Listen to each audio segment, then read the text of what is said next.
Salam, aktual efirdəsiz. Tikinti ağ sement kimi üz ağlığıdır, tərəqqidir. Azərbaycan da tikilir, amma bir amma elə. Bütün dünya planlı tərzdə tarixə, relyefə, ekologiyaya ziyanı vurmadan tikildiyi halda Azərbaycan icra başçılarının şübhəli razılıqları və kommersiya maraqlı emosional müdaxilələri ilə sürreal mənzərələrlə görüntülənir.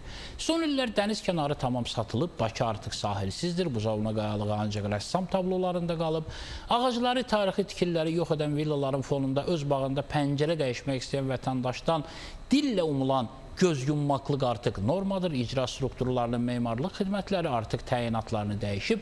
Bakının baş planı plansızlıq kimi görünür. Ümumi tikinti reyestri nəzərə alınmır, standartlar bilinmir.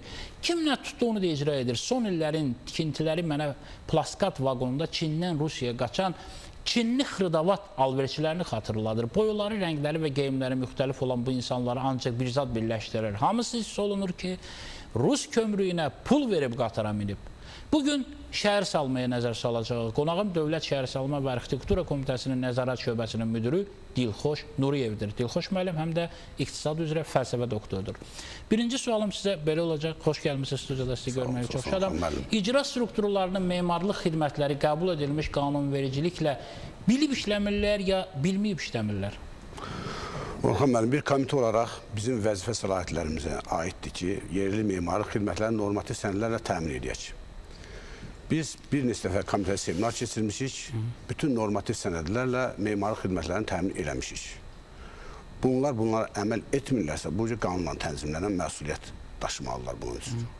Deməli, bir çox hallarda onların əməlləri qanunsuz. Xəbərləri var. Bütün normativ sənədlər tələb olunur, təmin olunublar. Və Şəhərsalma Tikinti Məcəlləsi bildiyi kimi 2013-cü ilin yanvar ayın 1-dən qüvvəyə minib. Bu qanundur, ən yüksək normativ aktdır. Bu bütün icra hakimiyyətlərinin, memarlıq xidmətlərinin bu barədə məlumatları var. Və məsuliyyət də nəzərdə tutulub bunun üçün. İcra strukturları, söhbət bölgə, yəni rayon icra strukturlarından gedir. Onların memarlıq xidmətləri ümumiyyətlə tikintiyə icazə verməlidirlər, verməməlidirlər. Ümumiyyətlə onların funksiyaları nədir? Tikintiyə icazə qanunvericiliyə yazılır ki, yerli icra hakimiyyəti tərəfindən verilir. Yerli icra hakimiyyətinin də memarlıq xidməti bu sahəni tənzimləyir. Qanun onların deməli. Siz üzr istəyirəm. Bakı şəhərindən danışırsınız yoxsa Respublika rayonlarından? Yox, Respublika rayonlarından Bakı şəhərində Bakı şəhər icra hakimiyyəti memarlıq xidməti var. Ancaq Bakı. Bəli, Bakı şəhərinin tabiri rayonlarında yerli icra hakimiyyəti əsasnamədə də yazılıb. Torpaq ayırmaq, tikintiyə icazə vermək şəhər tabirli rayonların səlahiyyətlərinə aid deyil. Deməli, tutaq Nərimanov rayonu, Binəqədi rayonu, bunlar icazə verirsə bu qanunsuzdur. Bunlar, bəli, yerli icra hakimiyyəti əsasnamədə göstərilir ki, şəhər tabeli rayonların tikintiyə icazə vermək, torpaq ayırmaq səlahiyyətləri yoxdur. Bakının baş planına uyğun olan tikililər bugün tikilirmi? Ümumiyyətlə, Bakının baş planı, mən bildiyim... Bakının baş planı hamı bildiyi kimi 1986-cı ildə təsdiq olunmuşdu. 20 il müddət var baş planın. Baş planın tələbləri deyərdim ki, hələ tam təmin olunub, qutarmı, icra olunmuyub. Baş plan 20 il getdi, baş plan qüvvədən düşmür. Baş plan qüvvəsindədir. Baş plan üzrə formalaşır şəhər. Sadəcə olaraq onu korrekt etməyə ehtiyac var. O baş plan haradadır? Kim görüb onu? Harada çəkilib o şəkil? Hamıda varmı o? Baş plan icra başçılarında var mı? Əlbəttə, bütün icra hakimiyyətlərində var. Baş plan təsdiq olunmuş. Baxıblar. Bəli, bəli, baş plan təsdiq olunmuş sənəddir.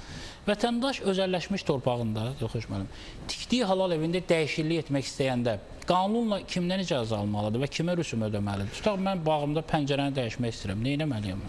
Orxan müəllim, təzə Şəhərsalma Tikinti Məcəlləsinin 80-cı maddəsində göstərilir ki, 3 mərtəbədən yuxarı olmayan, hündürlüyü 12 metr keçməyən fərdi yaşayış evlərinin tikintisinə icazə tələb olunmur.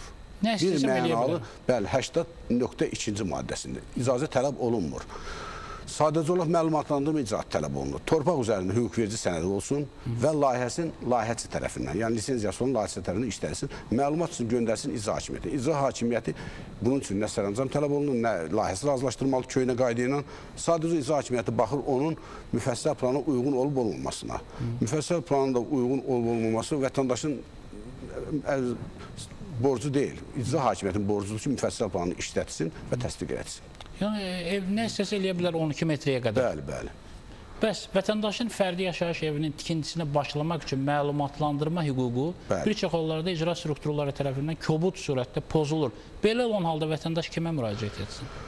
Bu Bu qanun pozuntusudur. Ben bayaq qeyd etdiyim ki, 80-cı maddədə bu öz təsdiqini tapıb, əgər əməl olunmursa qanun pozulur. Qanun pozulsa, məlum məsələdir ki, məsuliyyət nəzərdə tutulub bunun üçün. Cinayət Bu məsuliyyəti. hüquqi müstəvidə həll olunmalıdır. Bəs Dilxoş, mən Bakı şəhər icra hakimiyyəti icazə veribsə tutaq sənəd, əslində mən belə başa düşdüm ki, elə o da verməlidir. Bu sənədi tutaq ki, Binəqədi rayonu, Nərimanov, tutaq ki, hansısa Xəzər rayonu tanımırsa, onda nə etməlidir vətəndaş? Bayaq qeyd etdiyim kimi, memarlıq xidməti Bakı şəhər icra hakimiyyətindədir. Rayon icra hakimiyyətlərində memarlıq xidməti yoxdur. Onlarda təsərrüfat şöbələri var. Memarlıq xidməti, memarlıq fəaliyyətindən məşğul ola bilər. Bəs tutaq ki, rayon icra hakimiyyətinin başçısı, tutaq ki, Binəqədi və ya hansısa rayon icra hakimiyyətinin başçısı həmin o sizin dediyiniz kimi Bakı şəhər icra hakimiyyətinin sənədini qəbul etmirsə, məsələn, oranın məmurları deyirsə, etmir də, qəbul etmir. Onda bunların arasında deməli əlaqələr yoxdur da Bakı şəhəri ilə. Bakı şəhər icra hakimiyyəti daha yüksək orqandır. Rayon icra hakimiyyətləri bunun tabeliyində olan təşkilatlardır. Bu tabelçilik prinsipi pozulur onda. Həm qanun pozulur, həm tabelçilik prinsipi pozulur. Bəs mənim belə bir sual verim. İstənilən bir yerə tutaq ki, bir nəfər, bir vətəndaş bir bel vursa, 52 dənə pəncəyi əzim məmur tökülüb gələcək ki, nə edirsən, nə eləmirsən. Bəs bir də görürsən ki, ekskavatorlar bir yaşıl massivi, bir bağı filanı, parkın içində görürsən bir villa tikildi.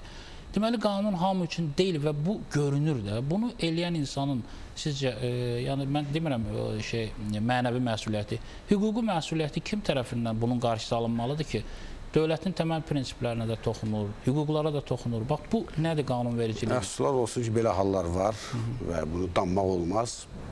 Amma qanunvericiliyində yaşıllıq ərazidə əsaslı tikinti aparmaq qəti qadağandır. Orada müvəqqəti yaşa xidmətləri, səyyar xidmətlər göstərmək olar.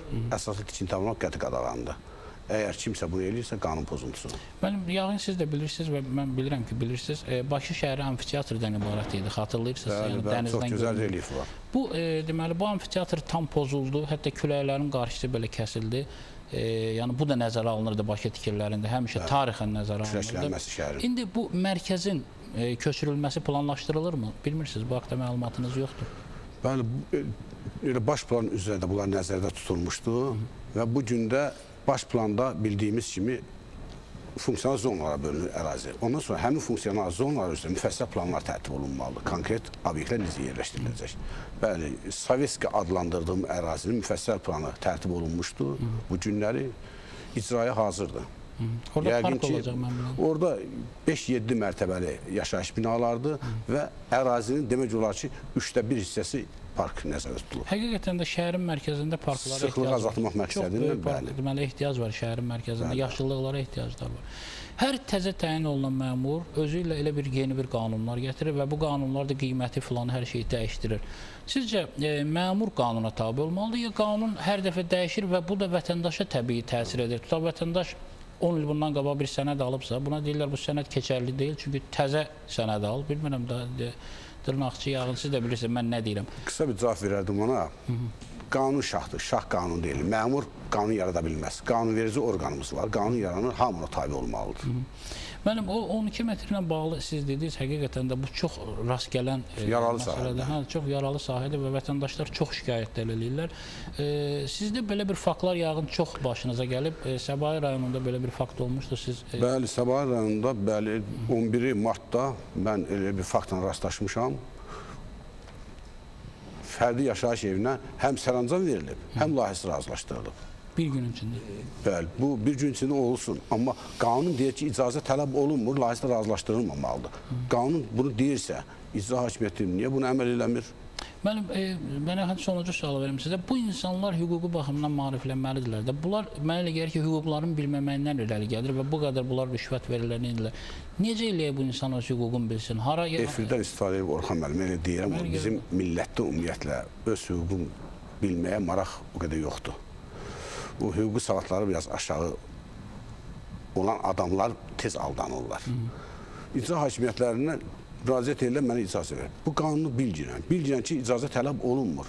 Məlumat üçün göndərginən ki, məlumat üçün sizə təqdim edirəm.